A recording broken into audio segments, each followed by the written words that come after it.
The sky is the daily bread of the eyes. Ralph Waldo.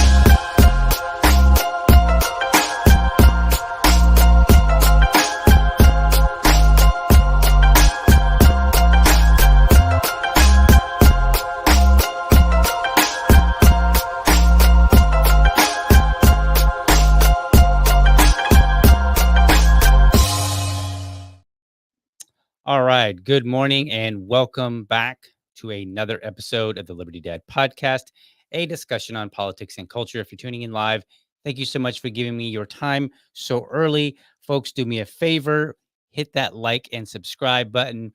And for the really serious folk out there, go ahead and ring that bell so that you never miss an episode. All right. What do we got going on here? Things aren't, we're looking, okay. I think, yeah, we're getting there. All right, some things are a little bit off on my side. No worries. I think everything looks good on your side, folks. All right, this morning, first and foremost, let me apologize for not streaming yesterday. Long story short, I just was like combination of not being prepared and feeling kind of out of sorts. And when I say out of sorts, I mean like I was really dragging down. So, and I initially thought, okay, well, let me just pawn off and I'll do the show at noon. And then I got into work, and then there was just a whole lot of work going on, and so I was not able to do a noon show. However, I did join the Larry Sharp stream last night at 9 p.m. We ran for about 2 hours. It was myself, another man named Craig Pasta, and then oh, what's his first name? His name is Coleman. Um, oh, I'm drawing a blank on his name. But there were four of us on the stream last night talking about men and voting, and we touched on quite a few topics. It was a great and it was a fun episode, and I was way up past my bedtime. So it was like 11 o'clock, and then I got off, and then I had to shower and kind of get ready for bed and all that stuff, and then get up today so that we can bring a guest on. So who do I have today? Today, I was reached out on Twitter by somebody named Tommy Creuzer. You may or may not know him, and that's fine. But he works with the Project Liberal, and anybody that knows anything about me knows that I squared off a few times with some of their other leadership. A few times, maybe a few times too many, but so there's not really a whole lot of love necessarily between me and the Project Liberal folks, but it's not hate. That's not how I am.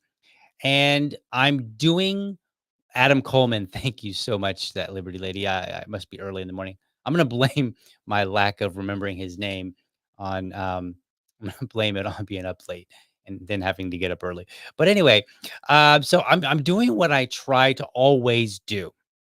And that is sit down with somebody and have a conversation. And I like to tell people, like, I will sit down and have a conversation with anybody, right? Even like if it could be somebody that I've squared away with, on social media, we've had a back and forth, a negative back and forth.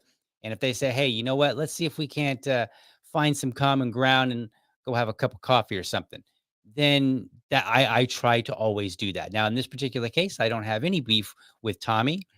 So it's going to make it so much easier because we don't have any negative history to work out. So I'm going to bring him on. He is going to talk about his role being on the steering committee, and then talk about Project Liberal. And because honestly, I'm kind of curious. I don't really know exactly what they do or what their purpose is. So let's bring him on and give a good hearty welcome to Tommy Creuzer. All right, Tommy, how are you? Good. Glad to see you. Yes, sir. All right, so let's make it easy. You're Tommy Creuzer. You're working in the steering committee for Project Liberal. So tell me a little bit about yourself, and like how you ended up in Project Liberal, and then also like in the steering committee specifically. I mean, I mostly found Project Liberal by happenstance. Just like looking around, and the way I found myself in the steering committee is that they just reached out to me on Discord. I joined their Discord and just hung out a little bit, and they reached out to become a volunteer. After that, I worked a little bit in the video making department, having to teach myself how to use a video editor. But then afterward, I ran for the steering committee and won. Okay. Oh, so you had to run for it. Gotcha. So it wasn't like Yes, they it's just an election. gotcha. Okay. All right. And then so what is your work so you found them you joined why did you join the Discord? Like what was it about you looked around, you saw this Project Liberal. What made you say I'm going to join their Discord and I'm going to get involved in some way? There really wasn't any idea that I had about classical liberal organizations that existed. Mhm. Before then, I didn't know about like something like the Classical Liberal Caucus or anything like that. But when I found there, I was like, oh man, this is perfect for me. Okay. And then what work have you done so far like what have you been up to? I mean, other than the video production stuff, which is working on a lot of the shorts, a lot of Mhm. it is doing stuff like feedback and making sure that Project Liberal is sort of going in the correct direction. And Mhm. a lot of that, at least for me, because I'm probably the most sort of normal libertarian on their board, I try to be a representative for that sort of area of liberalism. Okay. So when you and I'm going to ask you a bazillion questions, so I hope you don't mind. I mean, this it's what you asked for. But you said I think you said that you're the most normal libertarian. Is that did I get that right? Yeah, So I'm just going to ask you yeah. what you mean by that. Probably the best way to say is that I'm probably the most involved in like LP stuff, other than Oh, maybe gotcha. Trevor. Okay, gotcha. Okay, got it. All right, cool. So you've been doing a lot of their videos with shorts and stuff like that. Um, like tell me about like do you is that something that you really enjoy or is that just something that you happen to be good at or a combination of both? I mean, it's interesting to learn about it Mhm. because it was something I had never really done before. Now I'm a little behind on that work, but we're focusing a lot on the steering. Okay. But it's pretty fun, yeah. Okay. And the reason I'm asking you, my wife, she works in real estate, and she's on Instagram, and she's been making videos, and she has a friend who is also in real estate and has some other projects that she's working on, and she makes videos like shorts and stuff like that. And they really get into it, and I get to kind of see some of the work that they do, trying to put things together and stuff like that. And sometimes I help her, so I think it's interesting. I sometimes try to create some of my own, but usually like I can't come up with anything funny, so there's that. But it's just interesting to watch the creative process and to kind of see how others put together their videos and where they get their ideas from and such. So I'll have to check that out. Is there a good link for like just YouTube Shorts, I guess, for Project Liberal? I mean, probably I would just look at the YouTube channel. Okay. Probably my All right. favorite short that I made was ones on F.A. Hayek. Okay. I'm wondering if I can pull it up here. I might even be able to, while we're talking, pull it up and give it give it a spin on the show here, but we'll see. We'll see if I can do that. It's always challenging to do these things while you are talking. So okay, so you're on the steering committee. Now, here's my biggest question about Project Liberal. I see their post, and sometimes I agree. Probably probably 50-50 agree, disagree on some things.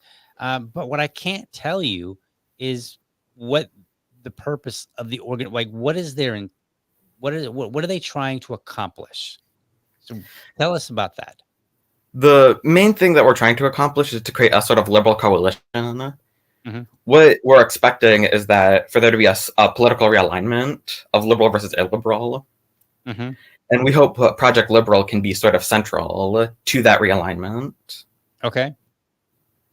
And so are you in a position to define what is illiberal and what is liberal, at least according to the Project Liberal organization? I mean, I know that definitions get kind of dicey. People like to parse them and say, no, that's not what it means. But just according to Project Liberal, are you comfortable answering that question? That'd be a little tough because right now we're a Big Tent organization. Okay. So we want classical liberals, social liberals, neoliberals, conservative liberals. Okay. So, what kind of outreach is Project Liberal doing to bring people in? What kind of work? Because here's the thing, the Libertarian Party is. I mean, I know people will argue and say it's not a big tent. It is. They can deny it, but there are all sorts in the Libertarian Party already. So as far as I'm concerned, it is a big tent, whether people like it or not. So what kind of things, because what I'm curious to know is if you're bringing in different sorts, um, what kind of things does Project Liberal do to bring them in? And then how do they maintain like cohesion within the organization? The way we want to maintain cohesion is that the way we're going to rate politicians is with a scorecard, Mhm. and the data for that will be public. Okay. So it'll say why they're illiberal and give reasons Okay. for that. And we've been trying to make a set of values that is able to be of a wide reach within the sort of liberal movement. Okay. So Hopefully that answers your question. yeah. So well, okay. So everybody's going to base. So the folk. So if I understand your question correctly, let's say that I'm a member, and you and I have some variant of differences. What's going to help us be cohesive is the fact that we're both getting behind this scorecard for politicians. And then that's something that you can say, hey, the group scored, this particular politician in this way. And then I could do it as well. And then from there, would it be fair to say like we would both kind of like have our slash opinions, but ultimately come to the same conclusion about that? Is that kind of the direction that To, you're talking uh, about? to some degree, yeah. Also, there are probably multiple liberal positions on an issue. Hmm. Being that there's even within sort of the classical liberal movement, there's a fair bit of difference between someone like John Stuart Mill or someone and Ludwig von Mises. Okay. So like, uh, name an issue that you would say, hey, this is where we have some differences even in our own camp. Probably exact plans for like healthcare. Okay. A lot of people on the more libertarian side, including me, would just prefer regulations be slashed. But someone like Micah Irfan, who's also part of the steering committee, Hmm. he would probably support stuff like a little bit of subsidies to make sure we get universal coverage. Okay. So now that you have these two different views, which seems to me to be pretty significant, how does that go? How do you facilitate the rating of a politician? Because it seems to me that if a politician um, wants to have some subsidies, you're going to want instinctively to rate them low, whereas somebody else might say, nope, we're going to rate them high because it's exactly what we're looking for to accomplish. So how does that work exactly? Is there like a voting process or? Currently, we're trying to. Some of this stuff is a little internal, Mhm. but it probably won't be voted on. But we do want to make it so that the criteria is Big Tent. Mhm. So you don't end up with a politician like a little to the left or a little to the right ends up being punished by the scorecard. Okay. Because Um, obviously, I wouldn't want Justin Amash to be punished for being a little on the conservative side, and same way I wouldn't want Jared Polis to be punished. okay. So let's see. And then you don't currently have any politicians that you have that when I say you at this point, I mean like the group. There aren't any politicians that have been rated just yet, correct? Yes, that is correct. Okay. Can you give me an example of a politician that would be rated that would likely to be rated poorly, and then one that would likely to be rated better, and then maybe some reasons why? I mean, probably the most obvious example for a low-rated politician like Donald Trump or Bernie Sanders. Okay. Most, a lot of the reason is incredibly heavy-handed government regulation, Okay. both on And sort of social and economic grounds. okay. And then on the higher end, like what I assume, like maybe a Justin Amash, since you mentioned him. Yeah. Yeah. Okay. Gotcha. All right. And so, what other kind of things does Project Liberal kind of get into and they're doing? And I did pull up which while you're answering, which short did you say to look for? One's on F.A. Hayek. Oh, Hayek. That's right. Yes. Okay. So, I'm sorry. I'm bear with me, folks, as I try to multitask here. As my wife would tell anybody, I do not multitask very well whatsoever. But I'm going to give it the good old college try here. All right. So, what other kind of things is Project Liberal up to? Because when I go to your website, and let's see, I'm going to pull it up here, and I want to go to the where is it here? Is it? Yeah, here it is. So let me see if I can't pull this up on the screen for others to see. And let's see here. There we go. Okay, perfect. All right, share that and put it up on the screen here. Okay, so here's your website, and this is under the About page. And we popularize liberalism. Our mission is to advance the cause of a free and open society. We seek an America where liberalism and ideology centered around human freedom shapes the national discourse, while authoritarian views are relegated back to the fringes of society. And so my question is like, there's like 5 directors, and there's advisors, and there's a team, and there's a steering team. You have quite a few people. So what are some other things, or do all of these people basically go into just working on scorecards? I mean, I assume there are other things, right? Yes, we're currently working on a podcast, a blog, and we hope to do other educational material on liberalism. Okay. Okay, gotcha. And I'm still trying to pull up that video, so I apologize, folks, if Also, a big thing that's holding us back is that we can't accept donations right now due to certain issues. oh, like just because I assume that you mean it's like like how the organization is like legally defined or whatever. Yeah, Gotcha. a lot of that's internal stuff, but Yeah. hopefully, Yeah, we don't have to worry hopefully about that. soon. It'll probably be after November, but hopefully we can get that all straightened out. Okay. Well, we'll look forward to that, and that's not a big deal here. We just kind of want to get an idea of what Project Liberal is up to, what they've got going on. So you guys are looking to do a podcast, and I think I did see that there were some yeah, there are some episodes on the some podcast episodes that you guys have. Let's see here. The Future of Online Speech is one from October 16th. Liberals versus MAGA, how NIMBYism broke the American city. Oh, what is Project Liberal? Look at that. I didn't even have to have you on. I could just watch the video. Just kidding. Just kidding. Um, all right. So what is Project Liberal? I'll have to check that out and see, kind of what some of the other members are saying, like, hey, what is Project Liberal? Because to be honest with you, I get online and you can communicate this information back and let them know. But like I get online on social media, and I'm not really clear.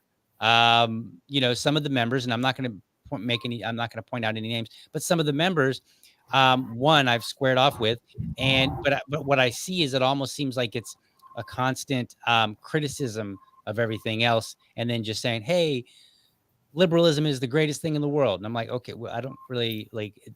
Okay, and I mean, it feels kind of very much like if I go, and I'm not going to pick on Christians so much, but so that don't take it that way, folks. But like if I were to be an atheist, or somebody who's non-religious to meet a Christian, and they were like, Christianity is great. And I'm like, okay, but why? And they're like, well, that guy's bad, and that guy's bad, and that guy's bad.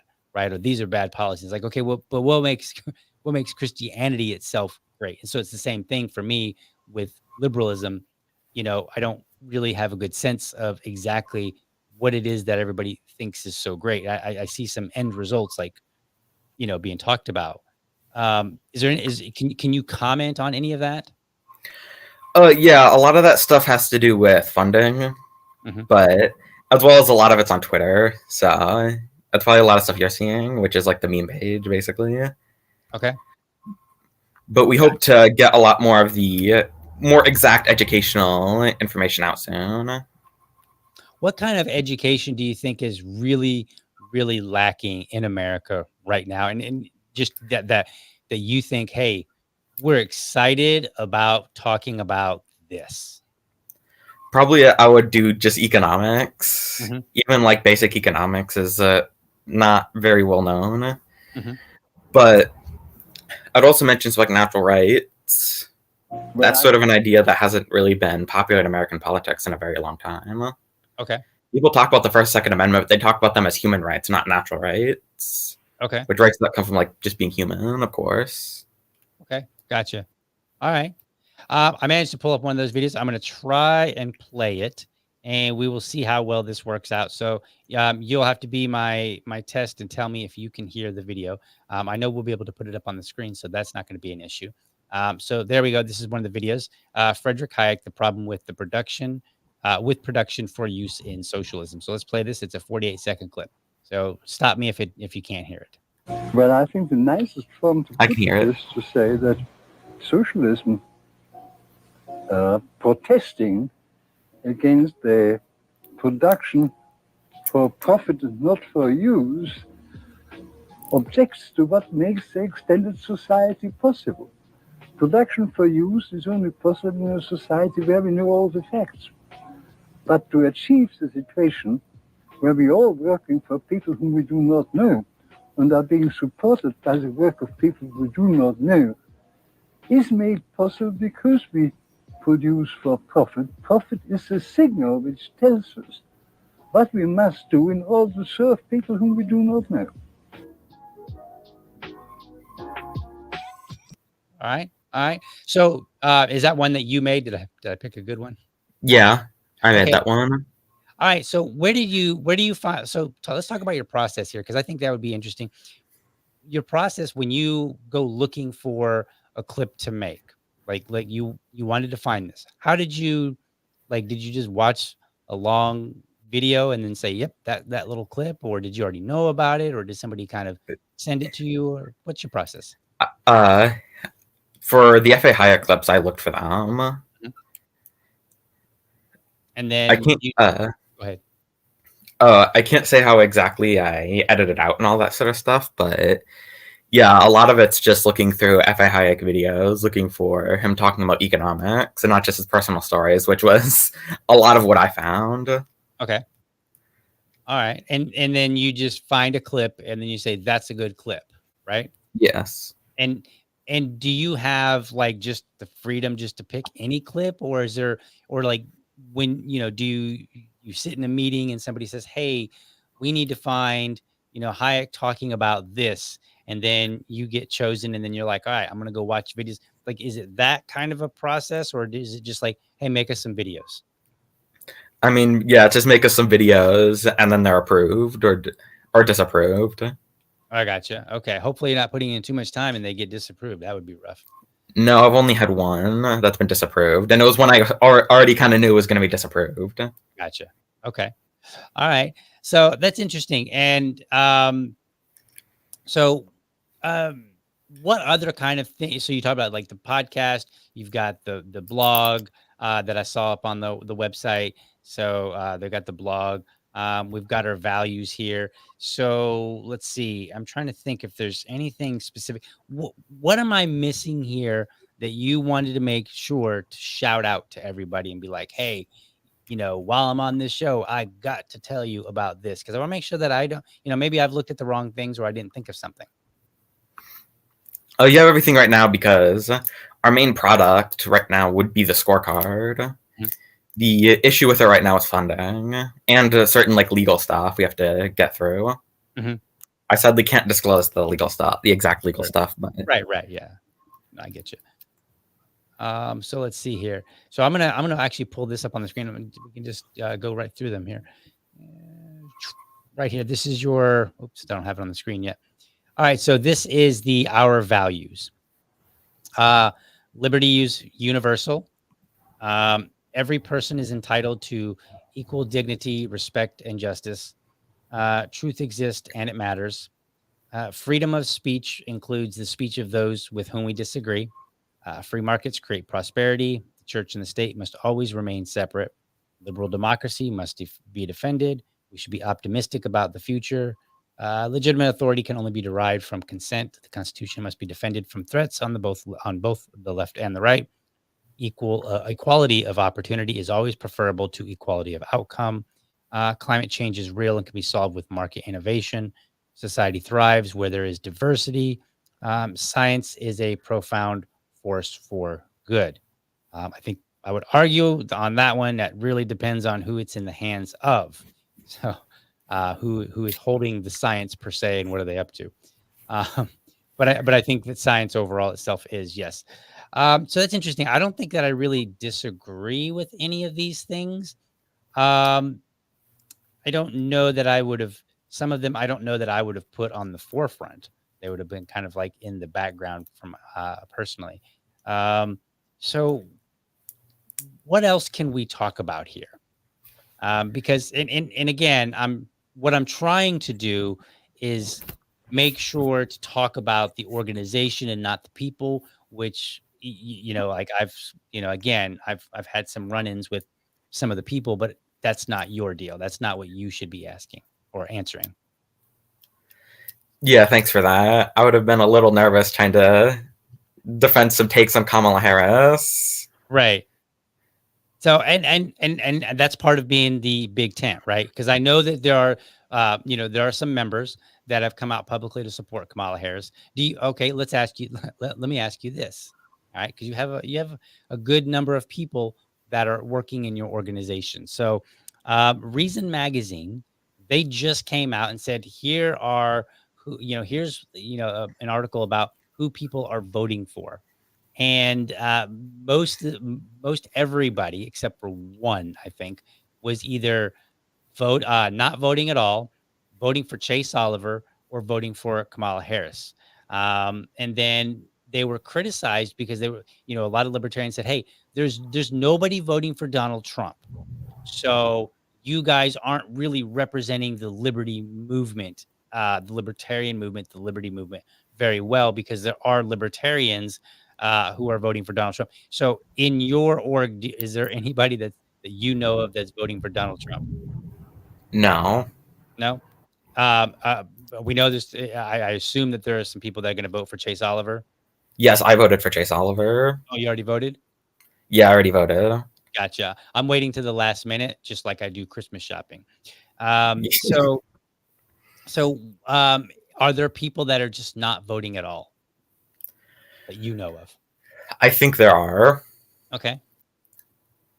All right. So it sounds like, to me, it sounds like there may be some similarities to Reason Magazine. So do you have any way of saying, like, here's where we're different? Probably the big thing.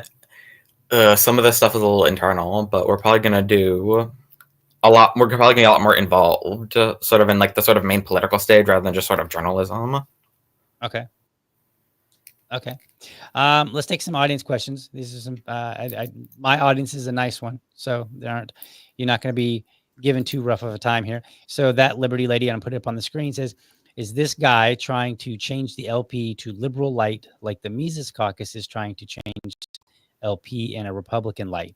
And then she says, abolish all caucuses within the LP.